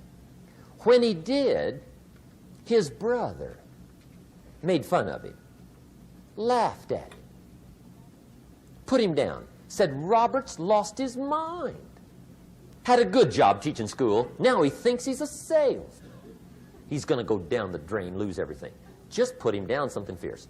Bobby said, the way my brother acted when I got into sales, he said that made me so mad. I decided to get rich.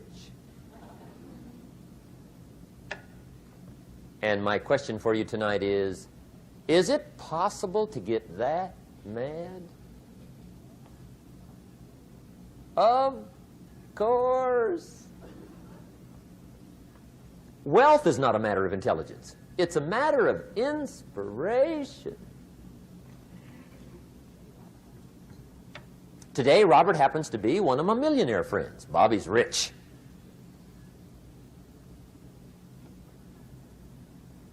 Frank Sinatra said one time, the best revenge is massive success.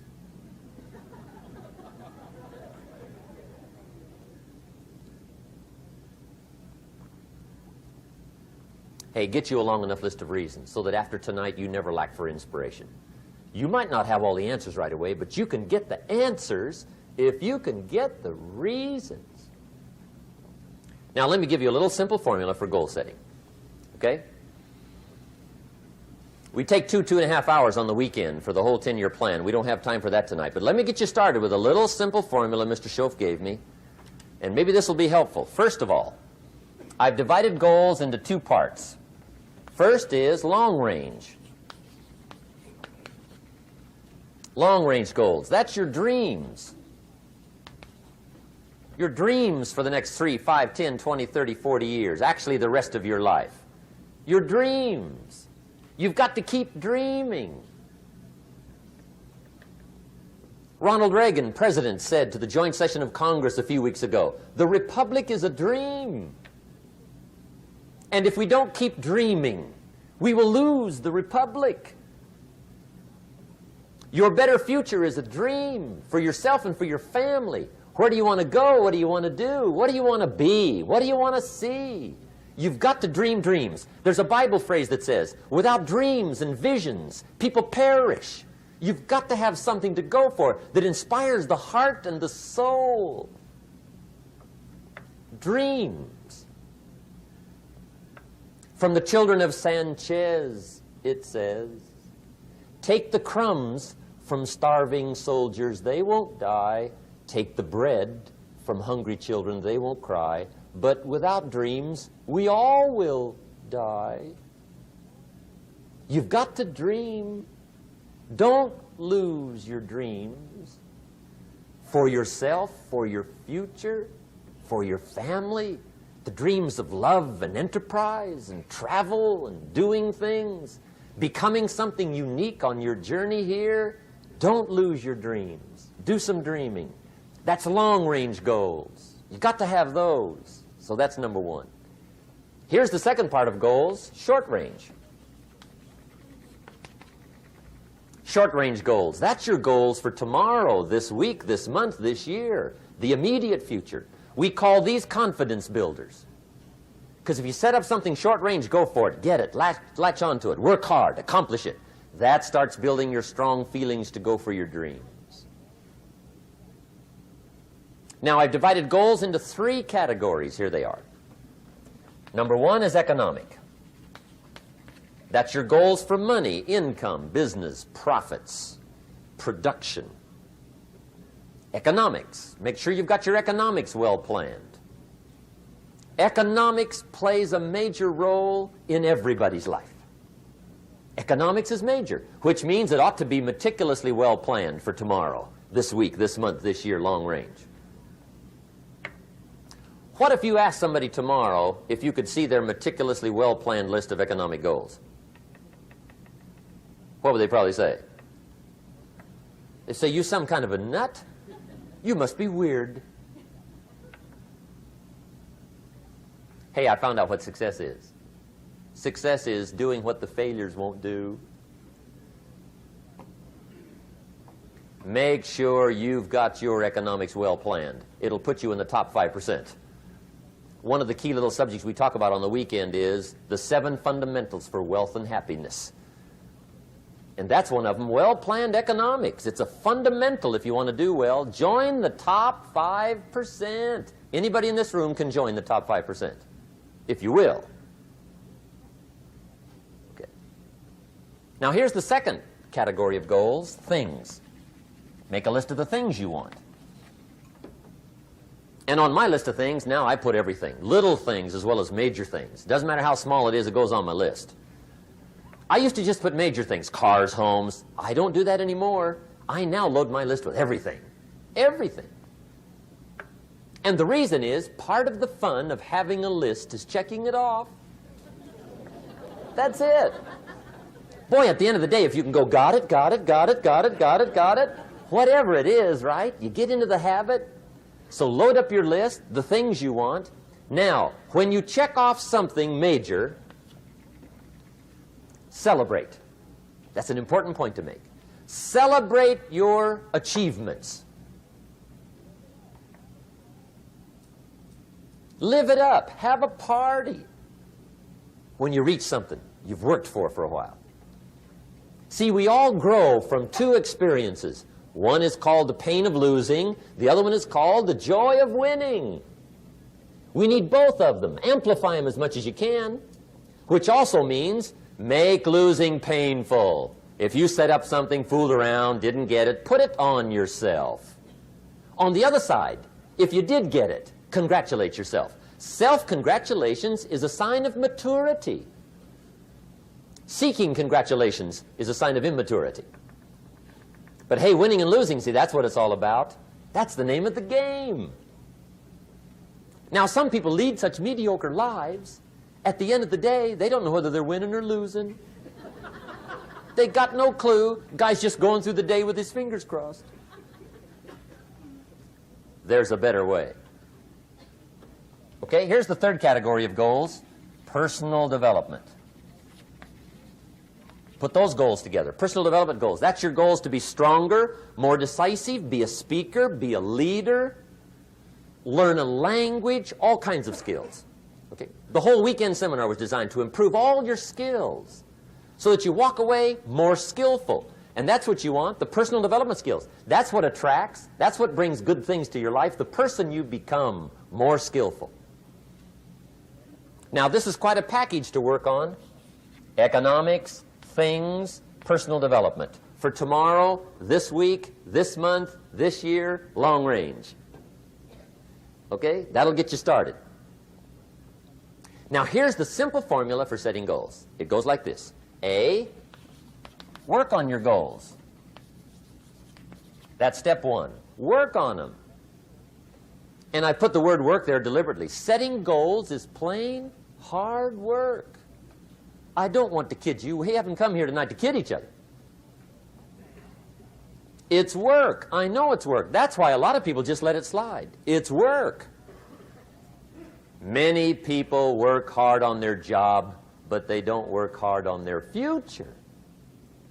They just let that slide. And the work involved is making plans. I know most people don't. I understand that. But don't let that be you. Guy says, well, yeah, you work where I work, but the time you struggle home, it's late. You've got to eat a bite of supper, watch a little TV, get to bed. You can't sit up half the night. Plan, plan, plan. And the guy's behind. Good worker, hard worker, sincere. But you've got to be better than sincere, working hard. You've got to be better than a good worker. You've got to be a good planner. Somebody once wisely said, the people who fail to plan are planning to fail. Well said. So work on your goals. Here's step two. Write your goals down. That's so important. I teach my staff around the world, put your goals in your journal. Because one of the major people you want to study is yourself. So here's the list of goals I put together 3 weeks ago. Here's the list of goals I put together 2 years ago. Here's some of the changes I made, rearrangement of my priorities. I scratched these off. I put these on. I've gotten these. Study your accomplishments. Study what your desires are. Put them on paper. Write them down. Here's another reason for writing your goals down. It shows you're serious about doing better. And to do better, you got to get serious. You don't have to be grim, but you must be serious. Everybody hopes things will get better. Everybody hopes. Poor people hope. That ought to tell you something. It means the future does not get better by hope. It gets better by plan. I used to have the affliction called passive hope. It's an affliction. It's bad. Probably what's even worse than that is happy hope. Now that is really bad. That's bad. Happy hope. The guy's 50 and he's broke and he's still smiling. See, that's not good. So get serious about your goals. Put them on paper. Write them down. There's all kinds. His goals, her goals, their goals. Business goals, financial independence goals, family goals. I mean, there's so many things to work on this that if you don't get busy and work on it, sure enough, the time will pass. And sure enough, 5 years from now, you'll wind up where you don't want to be, wearing what you don't want to wear, driving what you don't want to drive, being what you don't want to be. Now's the time to fix it. Now, here's the third step to your goals. Check the size of your goals and the kinds of goals. How big they are, what kind they are, affects you. And here's one of the important phrases of the evening. Your goals are affecting you, whatever they are. Your goals affect your handshake. Your goals affect your attitude, personality. Your goals affect the way you walk, the way you talk, the way you dress. All day long, we're being affected by our goals. Now, some people have goals, but they have such lousy goals. The effect is bad. I asked a guy one time, what are your goals for this month? The guy said, look, if I could just scrape up enough money to pay these lousy bills. That was his goal. I'm not saying it isn't a goal. It's a goal, but it's such a lousy goal, the effect is bad. You don't jump out of bed on Monday morning and say, oh boy, another chance to go out and scrape up the money to pay my lousy bills. See, you don't do that. Usually you say, oh, not another Monday.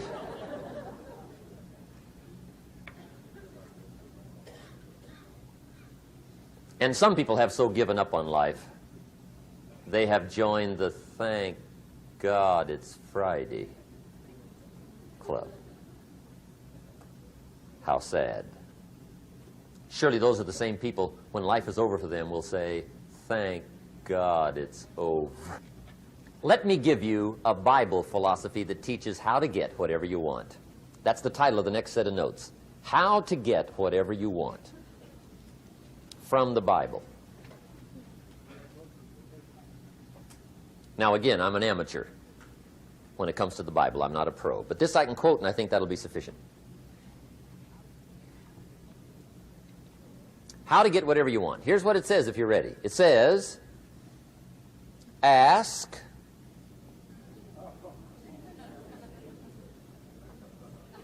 that's it. End of notes. Ask. If there's one art in life to learn extremely well, that's got to be one of them. The art of asking. What does ask mean? Ask means, what do you want?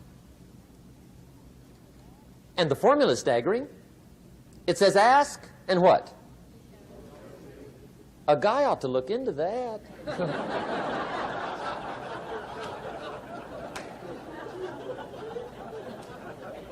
He says, yeah, but you work where I work. By the time you struggle home, it's late. You got to eat a bite of supper, watch a little TV, get to bed. You can't sit up half the night, ask. And the guys be... See, you've got to be better than a good worker. You've got to be a good asker. Now, let me give you 3 key points on asking and receiving. This can do it. Number 1, asking is the beginning of receiving. Asking starts a unique process, mental and emotional. I don't even know how it works. All I know is it works. It's like pushing a button and all this machinery starts working. I don't know how. It just works. There's a lot of things you don't need to know how. Just work them. Some people are always studying the roots. Others are picking the fruit. I mean, it depends on what end of it you want in on. Asking is the beginning of receiving, so start the process. Here's number 2. Receiving is not the problem. Receiving is automatic. Now, if that's true, receiving is not the problem, what's the problem? Failure to ask might be one of your major problems. I don't know. Check it out. The guy says, oh, now I see it. I got up last year and hit it every day, but there's not a scrap of paper with my goals on it.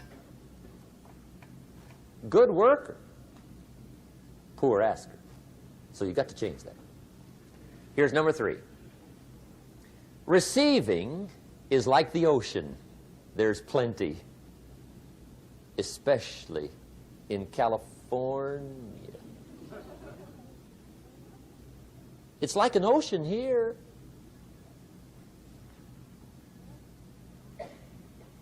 Success is not in short supply. It isn't rationed, and you stepped up to the window and it was all gone. No, no, no. It's like an ocean here. Now, if that's true, what's the problem? Well, some people go to the ocean with a teaspoon. Have you got the picture? See, what you want to do in view of the size of the ocean is trade your teaspoon for at least a bucket, and you'll look better down at the ocean. Kids won't make fun of you, right? Okay. Now, there's 2 ways to ask, and we'll wrap up goal setting. 2 ways. Here's number 1. Ask with intelligence. It didn't say ask intelligently, but I'm sure it meant that. Don't mumble. You don't get anything by mumbling. Be clear. Be specific. Intelligent asking means how wide, how high, how soon, when, what size, what color, how much. Define what you want and describe what you want. That's powerful. In the weekend seminar we teach, goals become like a magnet. They pull you that direction. And the better you describe them, the more they pull. So ask intelligently. Here's number 2. Ask with faith. That's the childish part of the equation. Believe you can get what you want like a child. Not an adult. Adults are too skeptical. So the formula really reads, make plans like an adult and believe in them like a child. And the most incredible things will happen. Just try it for 90 days. Just try it. You can always go back to the old ways. Just try it. Just 90 days, 90 days. Now, here's the last qualifying phrase on goal setting, as we promised to qualify everything. And it simply goes like this. Remember, you won't get everything you want. And we've already studied the reason for that. Simply, sometimes it hails on your crop and rains on your parade. It's that kind of planet. So you won't get everything you want, but if you will work this goal-setting formula, you can get plenty for wealth and happiness. Okay, that's goal setting. We use it around the world. We recommend it. Now, maybe it won't work as well for you as it has for me. I don't know. Maybe not. But what if it did? You got to try. Okay. Here's the last subject, the day that turns your life around. Let me just quickly give you a list of 4 emotions that can change your life in one day. Emotions are powerful. Sometimes it doesn't take much to alter your whole life direction.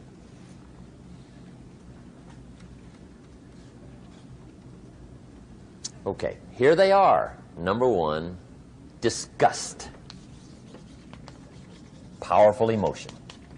Disgust says, I have had it. See, that could be the day. The day you can say, I've had it. And whether you've had it with something small or something major, the day you can say, I've had it, may not be the day it ends, but the day it begins. That's what I said when that little Girl Scout left my door when I'm 25. I give her the big lie, she leaves, I say, I don't want to live like this anymore.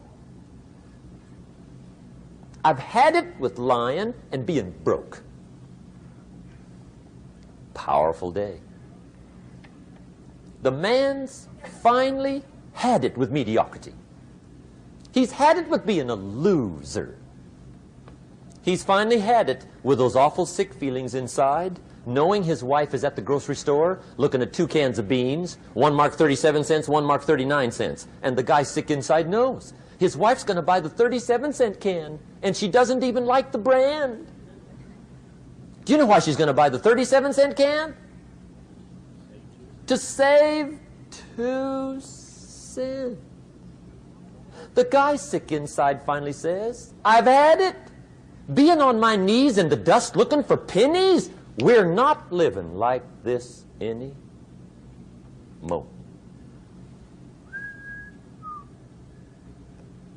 Could be the day that turns your life around. The day you can say, I've had it.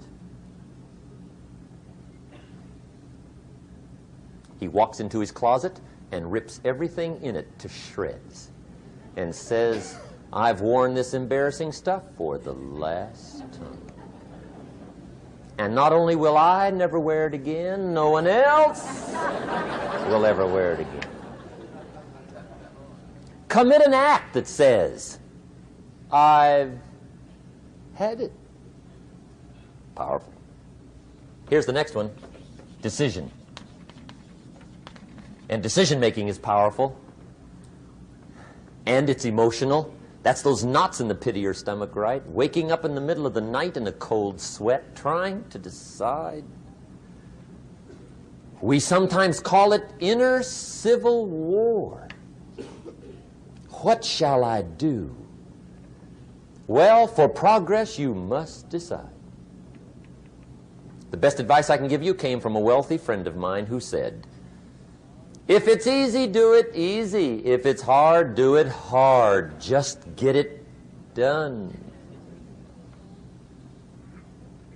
If you went home tonight and in the next few days cleaned up a whole list of decisions, that might furnish enough inspiration for the next 10 years. I found this out many times after you've decided. Getting on with it is easier than deciding. Sometimes decision is the toughest part. Here's the next emotion, desire, wanting to bad enough. And I don't know how to tell you to want to. That's something you've got to come up with. There's 2 things I know about desire. Number 1, it comes from inside, not outside. You don't send off for it. Number 2, I know desire can be triggered by something. Who knows what it might be? Sometimes desire waits and sleeps for something to happen. Maybe it's a book, maybe it's a song, maybe it's a sermon, maybe it's a lecture, a seminar, maybe it's the conversation of a friend, a happening, an event. Who knows? The best advice I can give you is what I give my staff. It goes like this: welcome every human experience. You never know which one is going to turn it all on. Even the bad experiences. Sometimes from the bitterest experience comes the greatest awakening. So let down the barriers, take down the walls. The same wall that keeps out disappointment keeps out happiness.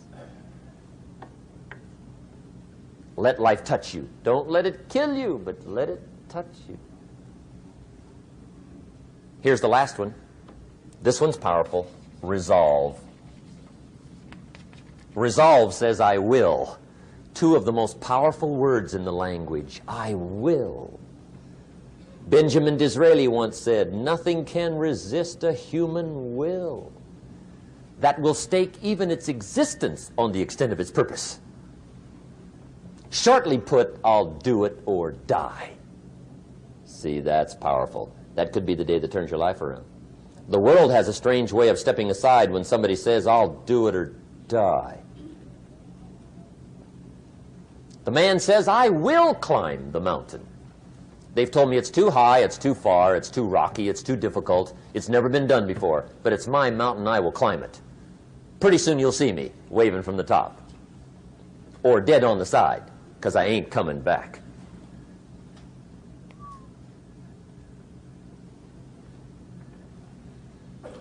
The best definition I ever got from the word resolve came from a little junior high girl in Foster City, California, up north.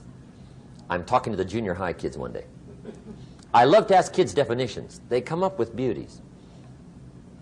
I got to the word resolve and I asked, who can tell me what resolve means? And I got several hands, and they were all pretty good, but the last one was the best. Little girl, about 3 rows back, held up her hand. She said, Mr. Rhon, I think I know what resolve means. I said, darling, what do you think it means? She said, I think it means promising yourself you will never give up. I said, that's it. Webster, stand aside. That is the definition. Promise yourself you will never give up. I asked the kids, how long should a baby try to learn how to walk? How long? How long would you give your average baby before you shut him off? How long? See, any mother in the world would say, you're crazy. My baby's going to keep trying until it learns how to walk. What a magic formula. Now let me show you what triggers all emotions into activity that brings results. And results is the name of the game. Here it is. Action. Finally, you must do something about how you feel. Jesus, the master teacher, said, don't just be listeners, be doers. The world admires the doers. Whatever it takes to get you to try harder, read more, set your goals, and go for it. Here's the next attitude disease. Over-caution. Some people never will have much. They're too cautious. Now, you can also be too reckless, but you can also be too cautious.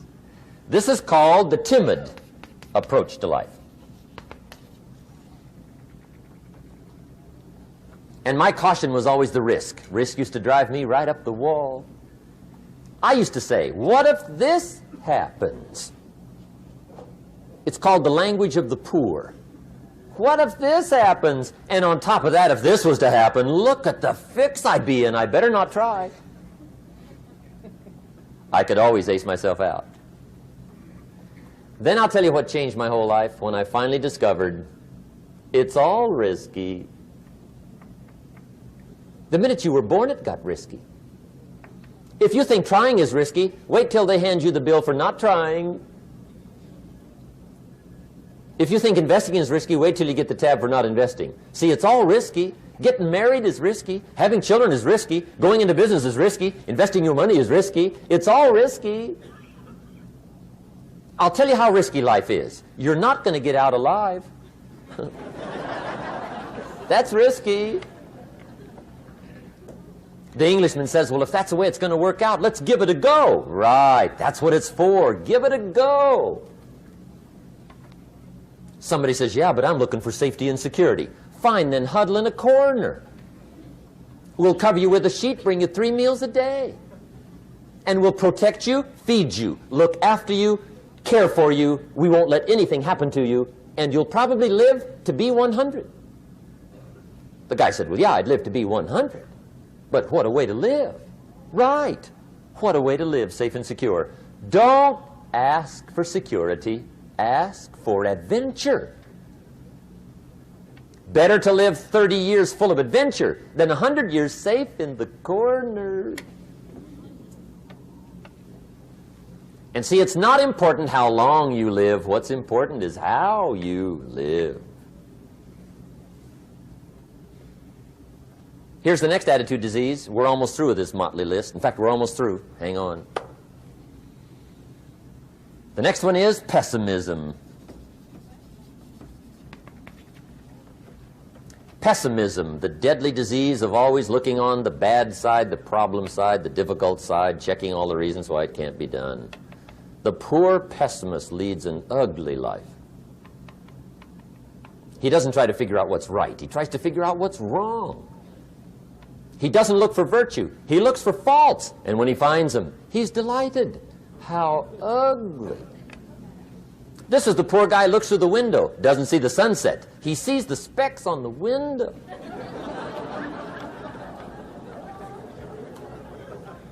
And this is the poor guy, right, who rushes up, takes such leave of his senses. This guy rushes up and he says, I've got 5 good reasons why it won't work. He's so dumb he doesn't know all he needs 1. He's got 5.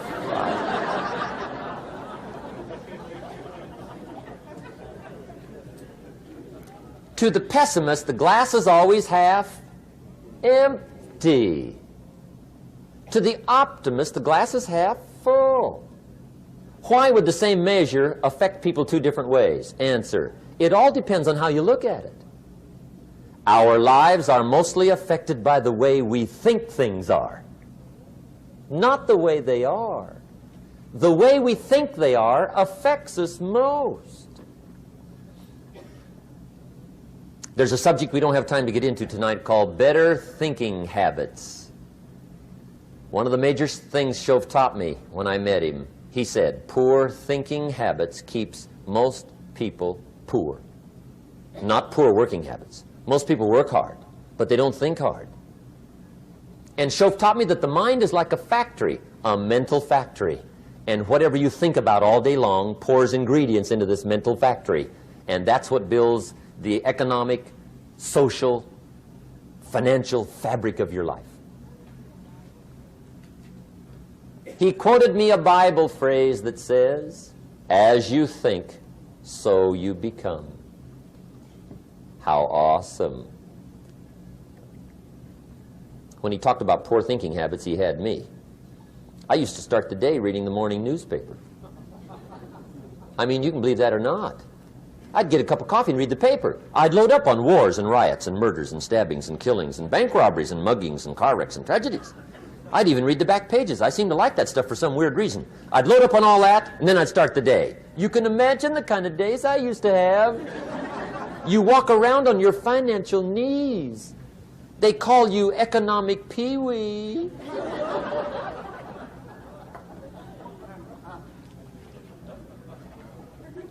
The guy says, I want to be a great leader. Wonderful. The first thing we do is follow him to his house. When we get there, we walk in and check his library, number 1. Somebody says, well, why check his library? The reason is because what a man reads pours massive ingredients into his mental factory, and the fabric of his life is built from those ingredients. You would not believe what some people have got in their house to read. You would not believe. One of the best dressed up words I know for a lot of it is trash. Can you imagine dumping a barrel of trash into this mental factory every day and coming out with a rich, dynamic, positive life? It can't be done. You might as well try making a cake with cement. The kids back in Danbury, Connecticut, high school, they're asking me questions one day. I'm talking to the kids. Kids got good questions these days. One of them said to me, Mr. Rhon, how do you build the good life? I said, it's simple. It's not easy, but it's simple. Here's how you build anything. Select the right ingredients, keep out the wrong ingredients, and it starts with thought. Everything starts with thought.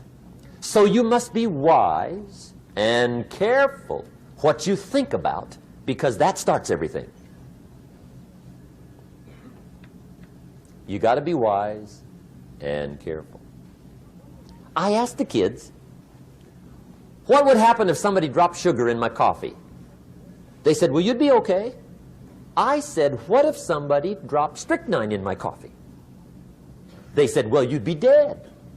I said, correct. Lesson 1. Life is both sugar and strychnine.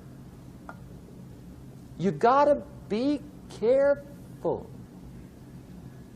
I said, what if my worst enemy drops in the sugar? They said, will you be okay? I said, what if my best friend, even by accident, drops in the strychnine? They said, well, you'd be dead. I said, correct. Lesson 2, watch your coffee.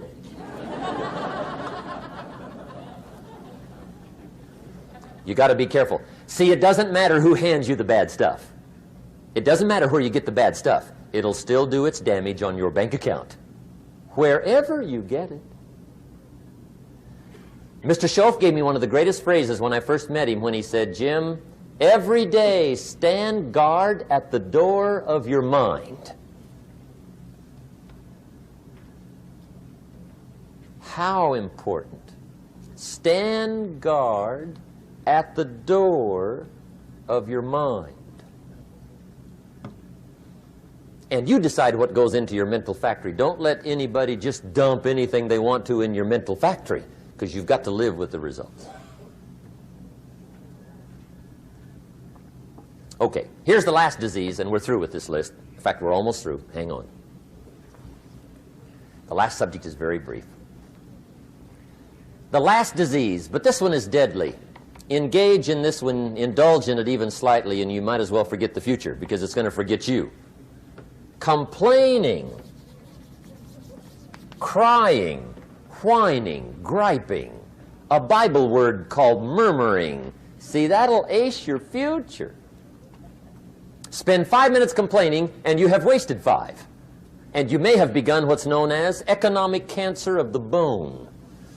Surely they will soon haul you off into a financial desert and there let you choke on the dust of your own regret. I hope I said that well, so you won't forget. It's a deadly disease. If you don't think it's bad, ask the children of Israel of Old Testament fame. Typical of us all, their story just happened to get in the book. Story says, children of Israel were slaves. God performed a series of dazzling miracles and got them out. And now they're heading for the promised land. Remember the story? Heading for the promised land. Tragedy of the story, they never got there. Reason. From day one, they started to complain. They griped about the water. They griped about the weather. They whined and cried and griped about the food. They griped about the leadership. They whined and cried because it was too far, too cold, too hot, too difficult, too miserable. I mean, they whined and cried for years. Finally, God said, I've had it, trip canceled. Or something like that. The story says, they died in the desert, never got to the promised land. Which I think means 2 things. Indulge in this long enough, you get your future canceled. And I guess it also means even God himself can only take so much.